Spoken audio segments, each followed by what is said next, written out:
Nikotin itu merupakan suatu zat psikoaktif yang proses mencapai otaknya itu sangat cepat. Cuma pada beberapa orang karena cravingnya sangat kuat tadi, dia sulit untuk berhenti, merokoklah lebih banyak. Nah, itu siklusnya yang membuat sulit untuk berhenti tadi. Dan jangan malu untuk ke profesional kesehatan mencari bantuan untuk menanggulangi adiksi dari nikotin itu sendiri.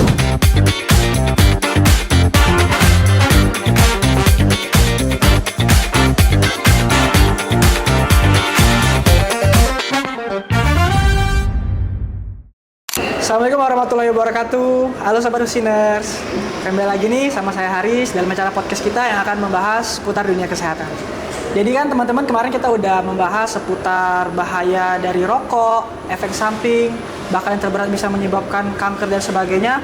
Nah, pada hari ini kita akan membahas tentang kecanduan ataupun juga adiksi tentang rokok. Oleh karena itu, bersama saya udah ada narasumber kita yang udah expert di bidangnya tentang pembahasan kecanduan dan juga adiksi, yaitu Dr. Anovi Rarum, spesialis kedokteran jiwa. Dokter, apa kabarnya dokter? Baik. Dok, untuk hari ini kita izin ngobrol-ngobrol dikit membahas tentang adiksi ataupun juga kecanduan tentang rokok. Boleh kan dok? Oke. Apa sih dok yang sebenarnya terjadi di badan kita ketika seseorang itu merokok itu dok? Ketika seseorang merokok itu yang perlu diketahui adalah nikotin itu merupakan suatu zat psikoaktif yang proses mencapai otaknya itu sangat cepat. Hitungannya dalam detik, kalau tidak salah itu 10 sampai 20 detik. Nah, ketika nikotin itu ada di otak, terjadilah pelepasan dopamin namanya. Nah, dopamin itu merupakan zat kimia yang nantinya menghasilkan rasa nyaman, terus rasa puas. Nah, ketika orang merokok, hal itu terjadi secara terus-menerus di dalam otak. Makanya orang merokok itu sangat kesulitan untuk lepas dari rokoknya. Tapi kalau dari pandangan dokter sebagai seorang psikiatri dok, untuk orang-orang yang kecanduan merokok itu bagaimana sih dok? Apakah memang ada berkaitan dengan gangguan mental atau gimana tuh dok? Biasanya pada orang-orang dengan kecanduan merokok itu ya, atau adiksi nikotin, orang-orang itu kecenderungan ingin mendapatkan rasa nyaman ya. Terus biasanya merokok itu mereka lakukan ketika mereka mendapatkan ketidakstabilan dari emosionalnya. Nah, ketika mereka merokok, mereka mendapatkan rasa nyaman, rasa puas, terus rasa senang. Tapi hal itu cuma terjadi sementara. Ketika sudah merasakan hal tersebut, ada rasa ingin terus. Ketika berhenti merokoknya, orang akan merasa kehilangan atau craving tadi ya. Ketika terjadinya craving, muncul lagi tuh keinginan kuat untuk merokok lebih banyak. Nah, hubungan merokok dengan gangguan mental sendiri itu adalah ketika orang depresi atau orang cemas, biasanya larinya ke rokok untuk mendapatkan rasa nyaman dan rasa puas yang sementara tadi. Itu tadi ya.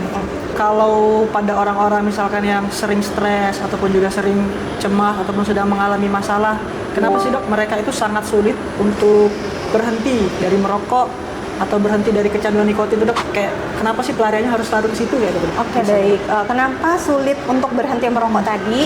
Karena satu, nikotin tadi yang seperti saya jelaskan, itu dia tuh zat paling cepat masuk ke dalam otak. Itulah yang menyebabkan orang sulit untuk berhenti merokok, karena ketika dia berhenti merokok pasti menimbulkan rasa iritabilitas atau gelisah. Kedua, ada perasaan tidak nyaman. Ketiga, ada perubahan mood nih, ada mudah marah. Terus ada gangguan tidur. Terus yang selanjutnya adalah ada rasa keinginan untuk merokok yang kuat atau craving tadi. Nah, sebenarnya ketika orang merokok itu merupakan gejala withdrawalnya, dan itu biasanya akan pulih 42 sampai 78 jam. Cuma pada beberapa orang karena cravingnya sangat kuat tadi, dia sulit untuk berhenti. Nah, makanya karena sulit untuk berhenti tadi, merokoklah lebih banyak. Nah, itu siklusnya yang membuat sulit untuk berhenti tadi. Nah, itu gimana sih dok pandangannya tentang kondisi putus zat kayak gitu dok ya, putus zat nikotin, dan bagaimana sih dok cara penanganannya yang benar tuh dok? Pendekatannya ada namanya biopsikososial. Jadi kita mulai dari pertama yaitu edukasi. Yang kedua ada namanya terapi modifikasi perilaku. Yang ketiga identifikasi nih orang yang merokok tadi pemicunya apa? Pemicunya bisa stres, pemicunya bisa bosan, atau pemicunya bisanya adalah kebutuhan sosial karena lingkungan tadi ya. Terus yang ketiga ada namanya terapi kognitif perilaku. Terus olahraga teratur itu harus ya. Terus serta ada biasanya dibantu dengan farmakoterapi. Nah, farmakoterapi itu ada namanya nikotin replacement therapy. Itu salah satu terapi yang efektif untuk mengatasi adiksi dari nikotin.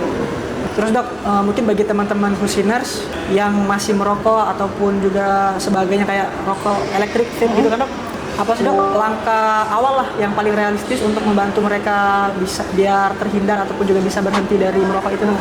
Yang pertama harus sadarin terlebih dahulu ya, sadari alasan kenapa dan mengapa merokok. Yang kedua, kenali pemicunya, seperti yang saya bilang tadi, apakah pemicunya karena bosan, atau ada rasa cemas, atau memang kebutuhan sosialnya membutuhkan untuk merokok tadi. Terus yang ketiga adalah cari orang terdekat yang bisa mendukung untuk melakukan terapi adiksi nikotin itu. Karena apa? Kebutuhan itu adalah dukungan dari orang itu kan dia merasa ada yang mendukung nih saya untuk lepas dari nikotin. Kalau saya ada apa-apa saya bisa bercerita sama dia karena ada dia di samping saya. Nah itu. Terus jangan lupa adalah kalau ketika kalian merasa gagal secara terus-menerus, jangan malu untuk ke profesional kesehatan.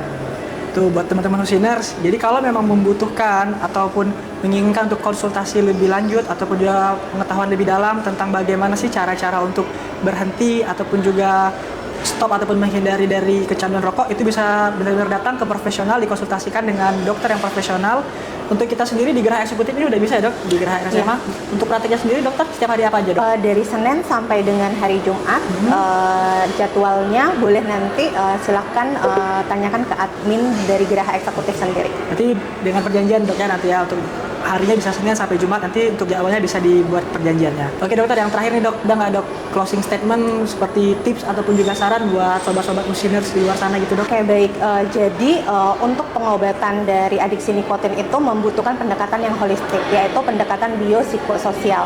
Dan jangan pernah merasa gagal karena kesulitan untuk berhenti dari merokok itu sendiri, karena kegagalan itu merupakan proses pembelajaran otak. Jadi, dan jangan malu untuk ke profesional kesehatan mencari bantuan untuk menanggulangi adiksi dari nikotin itu sendiri. Jadi mungkin itu saja teman-teman Husiners tentang podcast kita pada hari ini. Semoga bisa bermanfaat dan menambah wawasan kita khususnya tentang bagaimana sih cara menghadapi kecanduan ataupun juga adiksi pada rokok. Mohon maaf apabila ada salah kata. Saya akhiri. Wassalamualaikum warahmatullahi wabarakatuh. Waalaikumsalam. See you Husiners.